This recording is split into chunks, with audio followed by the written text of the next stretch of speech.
भिवंडीमधनं शरद पवारांच्या राष्ट्रवादीचे इच्छुक उमेदवार बाळामामा म्हात्रे हे संजय राऊत यांच्या भेटीला पोहोचले।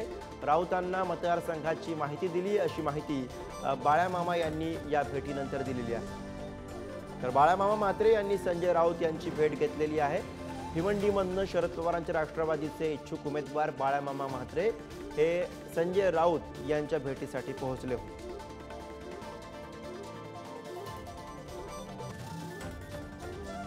महाविकास आघाडीचा जो निर्णय असेल तो अंतिम निर्णय असेल, मला मान्य असेल। राऊत साहेबांनी काय आश्वासन दिलं आपल्याला?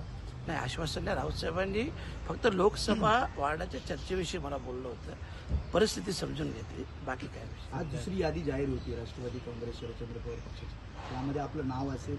नाही, हे काय मला कल्पना नाही। मात्र चर्चा सकारात्मक झाली का? तुम्हाला आश्वासन राऊत नाही, आश्वासन नाही। तुम्हाला बोललो ना, भिवंडी लोकसभेविषयी चर्चा झाली। काँग्रेस सुद्धा तिथे नक्की आपली परिस्थिती काय आहे याच्याविषयी फक्त साहेबांनी। काँग्रेस अजूनही आग्रही आहे त्या जागेसाठी आणि तुम्ही देखील इच्छुक आहात। ते आता जो निर्णय होईल शेवटी सर्वानुमते निर्णय होईल। पवार महाविकास साहेबांना आघाडी परत एकदा भेटणार आहात?